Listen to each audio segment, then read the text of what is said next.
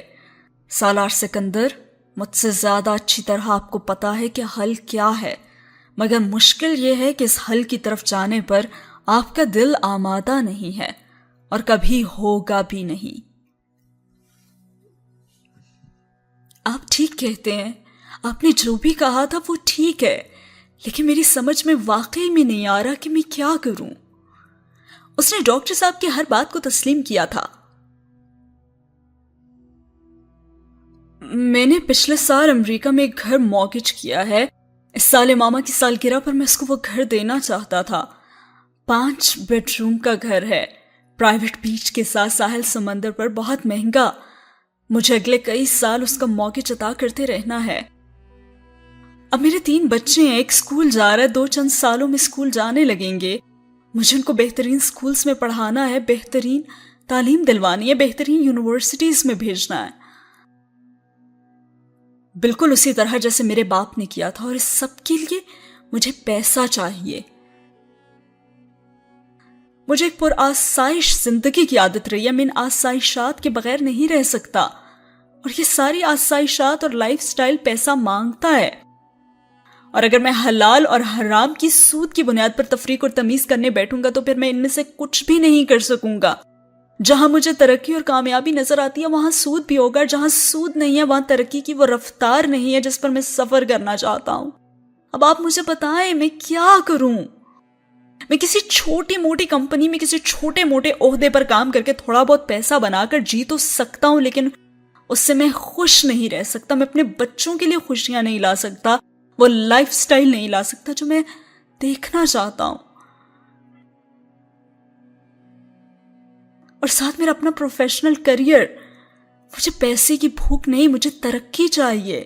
وہ آرگنائزیشن جن میں مجھے سپارک اور سکوپ دکھتا ہے، جو مجھے اپنی طرف کھینچتا ہے، وہاں کسی نہ کسی شکل میں سود کی آمیزش ہے وہاں پہ۔ میں کیسے بچوں؟ حرام اور حلال کا فرق نہیں ہے تو میں کیا کروں؟ یا تو سب کچھ چھوڑ چھاڑ کر کسی یونیورسٹی میں فائنانس اور اکنامکس پڑھا کر زندگی گزار لوں، یا پھر کسی کمپنی کا فائنینشل آفیسر بن کر زندگی گزار دوں۔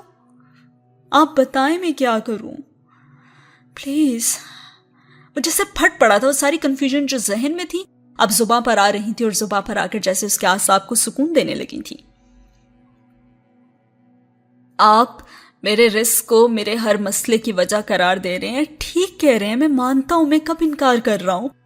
میں بھی اسی رزق سے نجات حاصل کرنا چاہتا ہوں۔ مجھے خود بھی سود سے نفرت ہے، لیکن مجھے کوئی متبادل راستہ نظر نہیں آ رہا۔ میں جتنا اس چیز سے نکلنے کی کوشش کرتا ہوں اتنا ہی پھنستا جا رہا ہوں۔ کوئی راہ نظر نہیں آ رہی. میں نے بہت کوشش کی, ریزائن تک کرنے کی کوشش کی, لیکن میں پھنستا ہی چلا جا رہا ہوں. اگر میں سب کچھ چھوڑ دوں گا تو اباقہ کے خوابوں کی تعبیر کیسے لاؤں گا, اور اگر اس سسٹم میں رہوں گا تو سود کا حصہ بنا رہوں گا. میں خود سے کوئی نیا سیٹ اپ نہیں بنا سکتا. بتائیں میں کروں تو پھر کیا کروں؟ ایک طرف امامہ کہتی ہے کہ جس رزق میں سود آ جائے, شامل ہو جائے, وہ سود کے خلاف کبھی جنگ نہیں لڑے گا. جسے سود کھانے کی عادت ہو جائے وہ اس کے خلاف جنگ نہیں لڑتا.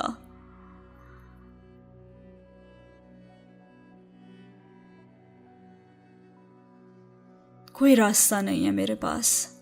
وہ پھر سے رنجیدہ ہو رہا تھا.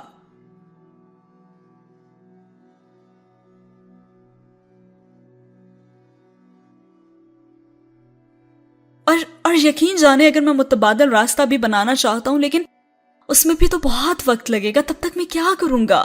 میں آج ورلڈ بینک کو چھوڑتا ہوں تو چند مہینوں میں قصہ پاری نہ ہو جاؤں گا. کانگو میں جو ہو رہا ہے ہوتا رہے گا. یہ پروجیکٹ آج بند ہوا ہے, کل پھر چل پڑے گا. کیا فائدہ؟ ڈاکٹر صاحب نے بڑے تحمل سے اس کی بات کاٹتے ہوئے سے کہا, سالار, آپ پہلے یہ فیصلہ کریں کہ وہ کیا چیز ہے جو آپ کے لیے زیادہ پریشان کن ہے, آپ کی اپنی زندگی یا دوسروں کی زندگی. ہم دوسروں کی زندگی کو صرف اپنی زندگی پر ترجیح تو نہیں دے سکتے نا. دو ہی چوائسز ہوں تو ہم صرف اپنی ہی زندگی کو ترجیح دیں گے. کیا ایسا ہی ہے؟ ڈاکٹر سبتے علی نے جیسے اسے آئینہ دکھایا تھا.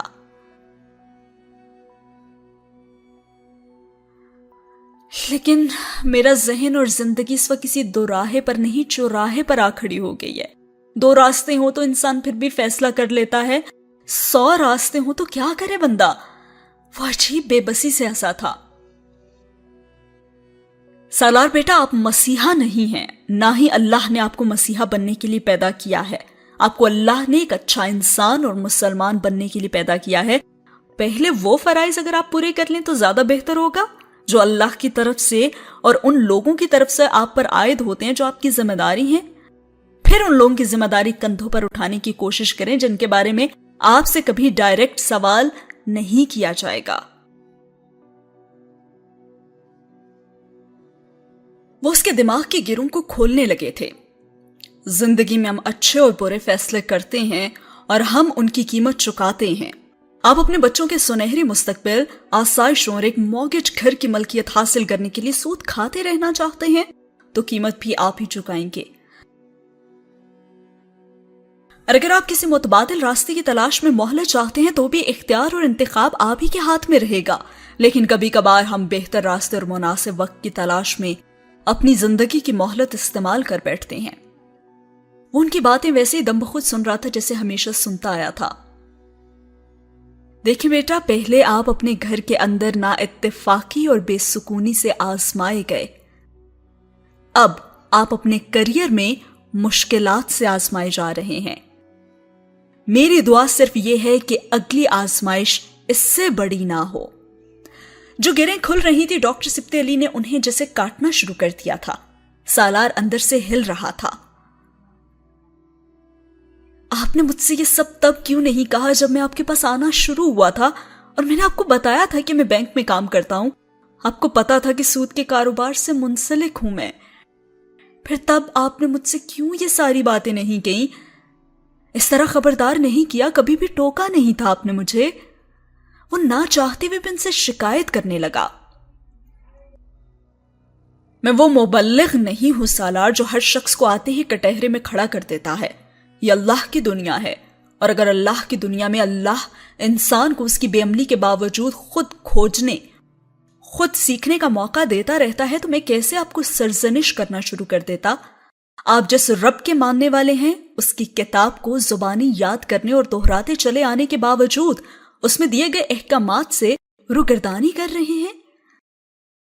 آپ جس نبی صلی اللہ علیہ وآلہ وسلم کے پیروکار ہیں اس نبی صلی اللہ علیہ وآلہ وسلم کی سنت اور احکامات پر عمل کرنے کو تیار ہی نہیں.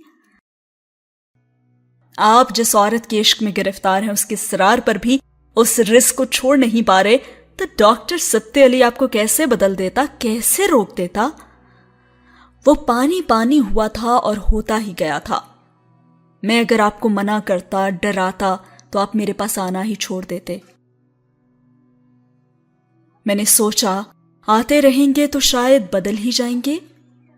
آپ کو یاد ہے جب میں نے آپ سے پہلی ملاقات میں اپنی کچھ کتابیں آپ کو دی تھیں کہ ان کا مطالعہ کیجئے گا، وہ اپنے علم کی دھاک بٹھانے کے لیے نہیں کیا تھا۔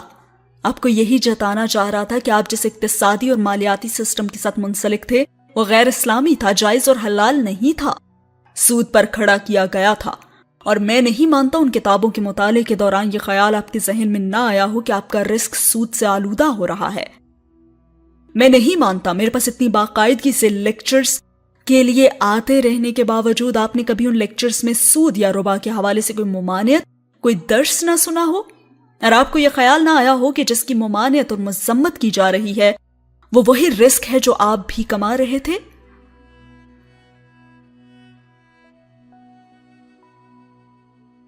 ان کی باتوں کے جواب میں بولنے کے قابل ہی نہیں رہا تھا۔ وہ ٹھیک کہہ رہے تھے۔ اس نے کئی بار ڈاکٹر سبتے علی کو سود کے حوالے سے بات کرتے سنا تھا۔ وہ فوٹوگرافک میموری رکھتا تھا۔ آج بھی ہر وہ سوال دہرا سکتا تھا اور ان کے جواب کے ساتھ جو کسی نے ڈاکٹر سبتے علی سے اس حوالے سے پوچھے تھے۔ اسے یاد یہ بھی آ رہا تھا کہ جب اس نے پہلی بار ڈاکٹر سبتے علی کو سود کے حوالے سے بات کرتے ہوئے سنا تھا وہ بہت خفیف ہوا تھا۔ صرف وہی نہیں، وہاں پر موجود سارے افراد جو بینکس یا پھر انویسٹمنٹ کمپنیز سے منسلک تھے۔ دراصل کسی نے ڈاکٹر صاحب سے یہ سوال کیا تھا کہ آخر ربا یا سود میں ایسی خرابی کیا ہے کہ قرآن پاک اس کو حرام اور کاروبار کے منافع کو حلال کرتا ہے؟ تو ڈاکٹر سبتے علی نے تب یہ جواب دیا تھا، سود اسلام کی بنیاد کے خلاف ہے۔ ہمارا دین جن کچھ بنیادوں پر کھڑا ہے ان میں سے ایک انسانی ہمدردی اور مدد کا اصول ہے۔ اگر مسلمان ایک دوسرے کے بھائی اور مددگار ہیں تو یہ کیسے ممکن ہے کہ وہ ضرورت کے لیے اپنے مسلمان بھائی کو دی جانے والی رقم کو منافع کے ساتھ مشروط کرے؟ ہمارا دین اللہ کی برتری کے علاوہ دنیا میں کسی اور سے ویسی عقیدت اور پرستش کے خلاف ہے۔ روپیہ صرف دنیاوی زندگی کو چلانے کا ذریعہ ہے، اور اس روپے کو ہم اگر اپنا مقصد حیات بنا کر سرمایہ داری کے اصول اپنا لیں گے تو ہم اس انسان کو اشرف المخلوقات کے درجے سے ہٹا کر دولت کو اس مرتبے پر فائز کر دیں گے۔ اگر قرآن میں اللہ پاک فرماتا ہے کہ سود کا کاروبار کرنے والا اللہ اور اس کے نبی صلی اللہ علیہ وآلہ وسلم سے جنگ کر رہا ہے تو دولت کا بت بنا کر انسانوں کی ضرورتوں اور مجبوریوں کو استعمال کرتے ہوئے ان کا استحصال کرنا دنیا میں اللہ کے اس نظام کو چیلنج کرنے کے برابر ہے، جس میں اللہ انسان کو ایک دوسرے کی فی سبیل اللہ مدد کرنے کا حکم دیتا ہے۔ اگر اللہ کو ایک ماننے والا اور نبی کریم صلی اللہ علیہ وآلہ وسلم کو آخری پیغمبر ماننے والا بھی صرف خدا خوفی اور خدا ترسی کے لیے ایک دوسرے مسلمان کو منافع لیے بغیر کچھ دینے پر تیار نہیں، تو مسلمان اور کافر میں کیا فرق ہوا؟ کافر دولت کے حصول اور اس کی بڑھوتری کے لیے بہت سارے خدا پوجتا ہے، مسلمان تو اللہ کی عبادت صرف اللہ کی خوشنودی اور اخروی زندگی کے لیے کرتا ہے۔ وہ تو رزق میں کشادگی اور نعمتوں کے عطا کیے جانے کو اللہ کی عبادت کے ساتھ مشروط نہیں کرتا۔ اسے ڈاکٹر سبتے علی کی ایک بات یاد تھی کیونکہ ان کے الفاظ کئی راتوں تک اس کے لیے بازگشت بنتے رہے تھے۔ بیٹا، جب انسان کا ایمان اللہ کی ذات پر کمزور ہوتا ہے اور اس میں توکل نہیں ہوتا تو پھر اس کا اعتقاد دنیاوی چیزوں میں بڑھ جاتا ہے، روپے میں، مال و زر میں، بچتوں اور جمع پونجیوں میں۔ وہ اللہ کی ذات کو باہر رکھ کر بیٹھ جاتا ہے اپنا مستقبل پلان کرنے۔ اتنا پیسہ جوڑوں گا تو اس سال یہ لوں گا، کسی رشتہ دار یا ضرورت مند کی مدد کروں گا تو پھر قرض واپس نہ ملنے پر اتنا پیسہ ڈوب جائے گا، اتنے سال میں گھر بنا لینا چاہیے، کون سے سال کون سی گاڑی ہونی چاہیے، بچوں کو پڑھانے کے لیے بھی پائی جوڑنی ہوگی، بیٹیوں کی شادی کے لیے بھی پیسہ ہاتھ میں ہونا چاہیے، بیماری کا علاج بھی پیسے سے ہوتا ہے۔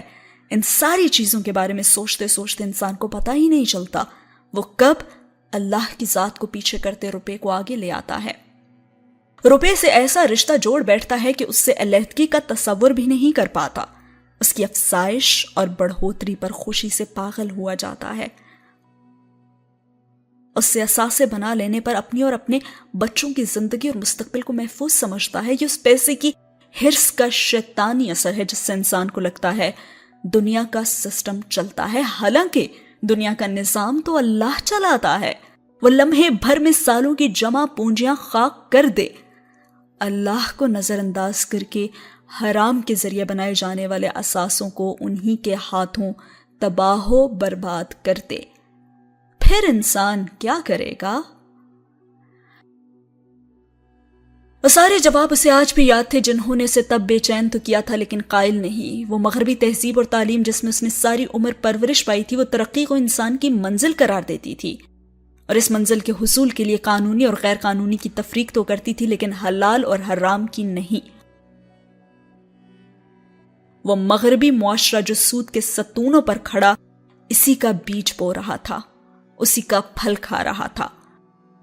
وہ منافع کے اس طریقے کو جائز قرار دیتا تھا جو اخلاقیات اور انسانیت کے بنیادی اصولوں کی تذلیل اور تصحیح کر کے کھڑا کیا گیا تھا. بیٹا، مغربی مالیاتی نظام یہود نے قائم کیا تھا اور دنیا کی معیشت کو اس مالیاتی نظام نے آکٹوپس کی طرح جکڑا ہوا ہے. دنیا میں مالیاتی نظام کے وہ بانی تھے اور اس کو مؤثر ترین بنانے میں قابل رشک حد تک کامیاب. وہ سود جو بنی اسرائیل کے زوال اور اس پر آنے والے بار بار کے عذاب کی وجہ بنتا رہا تھا، وہ آج بھی نہ صرف اس سے چپکے ہوئے ہیں بلکہ اس کو مسلمان قوم کے اندر تک اسی طرح پھیلا چکے ہیں کہ اب یہ سودی نظام دنیا میں کسی بھی خطے میں بسنے والے مسلمان کے خون اور خمیر میں رچنے بسنے لگا ہے. وہ اس کو صحیح اور جائز قرار دینے کے لیے توجیہات دینے لگے ہیں اور یہ وہ امت محمدی تھی جن کے لیے قبلہ بتلا گیا تھا اور جنہیں بنی اسرائیل سے امامت لے کر دی گئی تھی. ڈاکٹر سبط علی کی وہ سب باتیں اس کے ذہن پر تب کنکریاں برساتی تھیں تو آج ہتھوڑے برسا رہی تھی. تبھی وہ اس سے کہنے لگے، تم کیا سوچ رہے ہو سالار؟ وہ اس کی اتنی لمبی خاموشی سے پریشان ہوئے، انہیں لگا شاید انہوں نے کوئی زیادہ سخت بات کہہ دی تھی اسے. میں کیا سوچوں گا؟ اب میرے ہاتھ اتنے لتھڑے ہوئے کہ سمجھ میں ہی نہیں آ رہا اب اس سب سے نکلوں تو کیسے، کیا کروں؟ اس نے جیسے اپنی مشکل ڈاکٹر صاحب کے سامنے رکھ دی. بیٹا، آپ اللہ سے دعا کریں، وہ راستہ نکالے گا آپ کے لیے، اور وہ راستہ جو دوسروں کی زندگی سنوار دے گا انشاءاللہ. وہ ان کی بات تو سمجھ نہیں پایا لیکن اس نے آمین کہا تھا.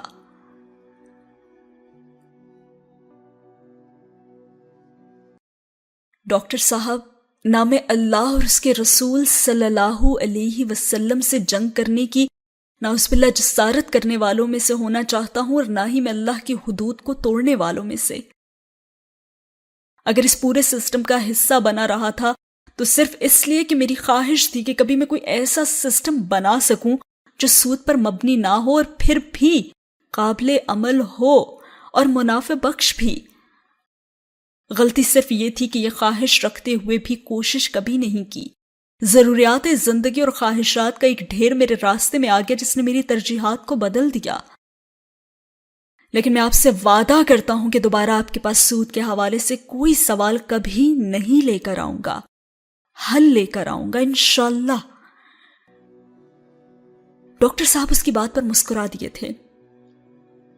میں تمہارے لیے دعا کروں گا.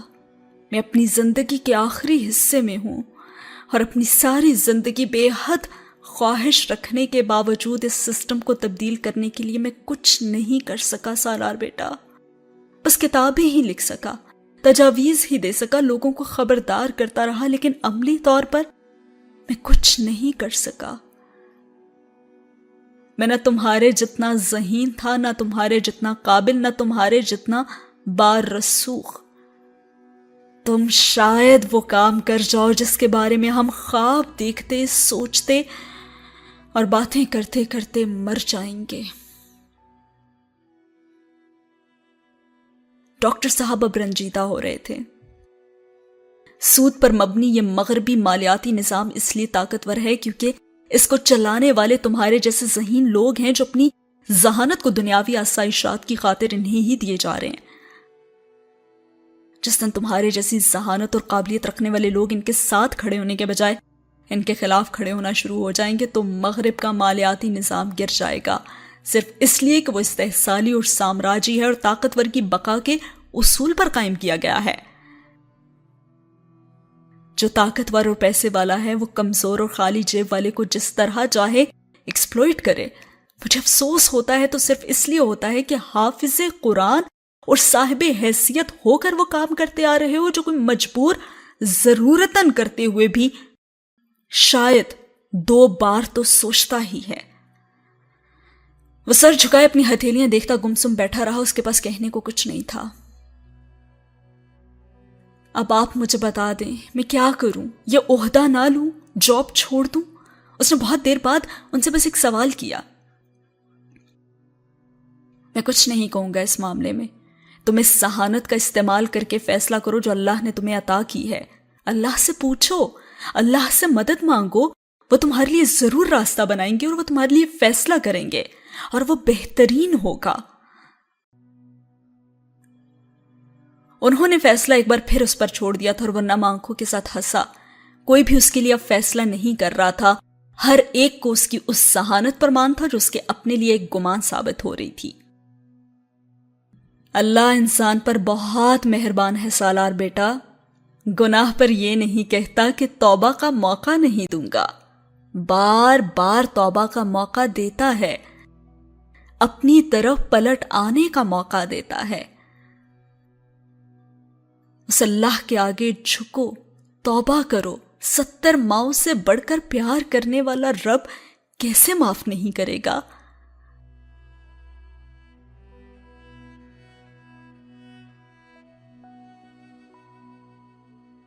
اور پھر وہ تمہیں وہاں سے بھی دے دے گا جو تمہیں ناممکنات میں لگتا ہے، وہ اسی چیز کو تمہارے لیے وسیلہ بنا دے گا جو اس وقت تمہارے راہ کی رکاوٹ ہے۔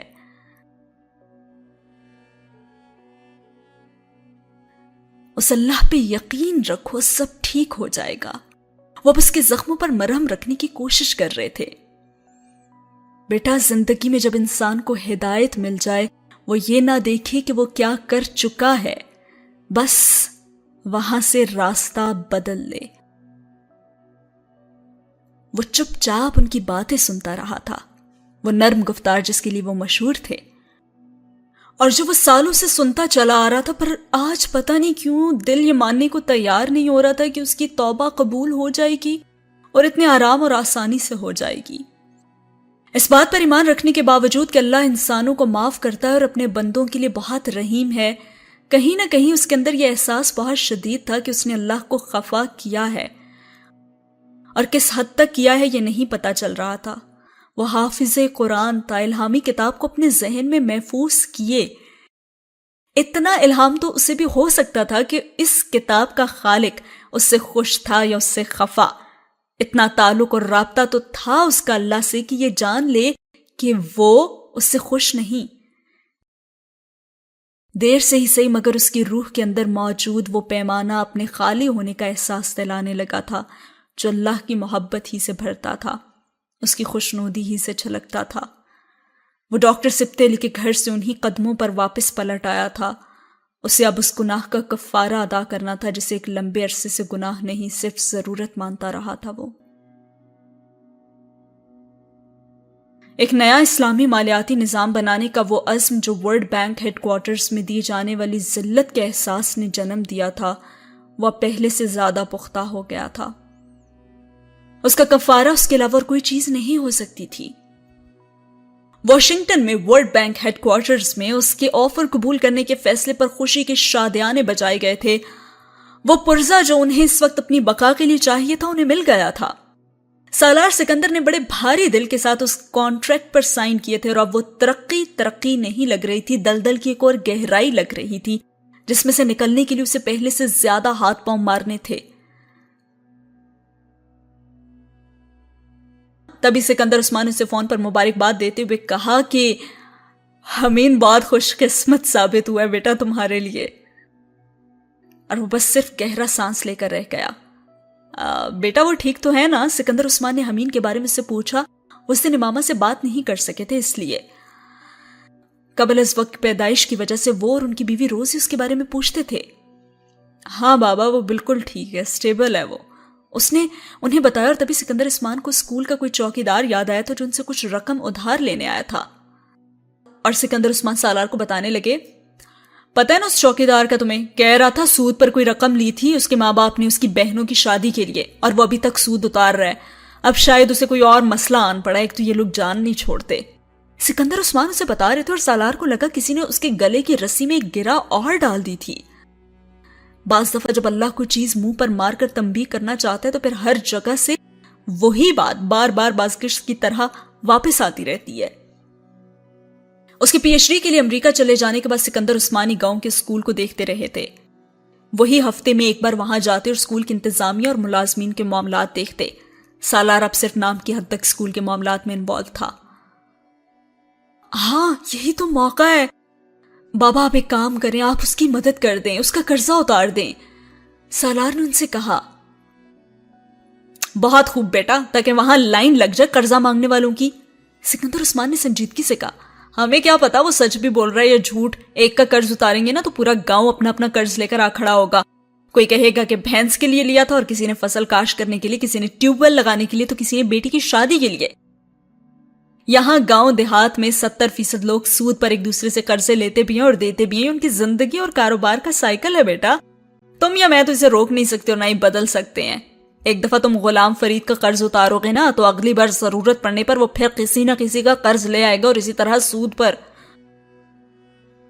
وہاں کوئی کسی کو اس کے بغیر رقم ادھار نہیں دیتا، اور ہاں ادھار اور قرض کے بغیر لوگوں کا کام ہی نہیں چلتا، اس لیے بہتر ہے کہ تم اور میں ان چیزوں میں نہ ہی پڑیں۔ سکندر عثمان نے جو توجہ دی تھی وہ بھی غلط نہیں تھی، مگر وہ یہ بات سن کر دنگ ضرور رہ گیا تھا کہ وہ وبا کہاں کہاں ناسور کی طرح پھیلی ہوئی تھی۔ اس بات کا اندازہ صرف سکندر عثمان کو تھا، سالار کو نہیں تھا، کیونکہ وہ کبھی کبھار ہی وہاں جاتا تھا، اور اب وہ اس جہاز پر تھا جو کنشاسا جا رہا تھا اور اپنی پوری زندگی کو اپنی نظروں کے سامنے کسی فلم کی طرح چلتے ہوئے دیکھ رہا تھا۔ جو لوگ سود کھاتے ہیں وہ بس اس شخص کی طرح اٹھیں گے جسے شیطان نے چھو کر حواس باختہ کیا ہو۔ اس کی وجہ یہ ہے کہ وہ کہتے ہیں تجارت بھی تو سود ہی ہے، حالانکہ اللہ نے تجارت کو حلال اور سود کو حرام قرار دیا ہے۔ اس نے ایک بار قرآن پاک میں سورہ بقرہ میں پڑھا تھا، دوسرا جملہ تو اس کی سمجھ میں آ گیا تھا، لیکن پہلا جملہ وہ نہیں سمجھ سکا تھا، وہ آج اس کی سمجھ میں آ رہا تھا۔ وہ اس شخص کی طرح اٹھیں گے جسے شیطان نے چھو کر حواس باختہ کیا ہو، اور اس کیفیت میں تو وہ تھا، حلق پر ہاتھ پڑا تھا سالار سکندر کے۔ جہاز پر کنشاسا کے سفر میں اس نے یہ طے کیا تھا کہ وہ اپنی نوکری سے کمائے جانے والے پیسے سے اپنے خاندان کی کفالت نہیں کرے گا، اس کے لیے کسی بھی اور ذریعے سے ان کی کفالت اتنا بڑا مسئلہ نہیں تھا۔ وہ بہت سی امریکن یونیورسٹیز میں لیکچرز کے لیے مدعو ہوتا رہا تھا، اور ان کے لیکچرز کے لیے اسے معاوضہ بھی دیا جاتا رہا تھا۔ اس سے پہلے اس نے جاب کے علاوہ ان دوسرے ذرائع کے بارے میں غور تو نہیں کیا تھا جہاں کام کر کے وہ اتنا رسک بخوبی کما لیتا کہ کم از کم اسٹیج پر اسے اس ذمہ داری کو اٹھانے میں دقت محسوس نہیں ہوتی۔ اسے اب ورلڈ بینک کے نائب صدارت صرف 2 چیزوں کے لیے چاہیے تھی۔ وہ قرض سر سے اتار دیتا جو اباقہ نے اس کے لیے چھوڑا تھا، اور وہ کچھ مہلت حاصل کر لیتا سود سے پاک پہلے بین الاقوامی اسلامی مالیاتی ادارے کی تشکیل کے لیے۔ امیزنگ۔ مقصد بہت بڑا تھا، وسائل بھی اتنے ہی درکار تھے۔ دماغ کہتا تھا سب کچھ ہو سکتا ہے، ناممکن کچھ نہیں۔ دل کہتا تھا بے وقوفی کے سوا کچھ نہیں، اور ضمیر کہتا تھا راستہ ہے تو یہی ہے۔ اور اللہ، زندگی میں پہلی بار جیسے اللہ نے بھی اس آزمائش کے لیے فیصلہ اس پر چھوڑ دیا تھا۔ اندر کی وہ آواز بالکل خاموش تھی جو ہمیشہ اس کی رہنمائی کرتی تھی۔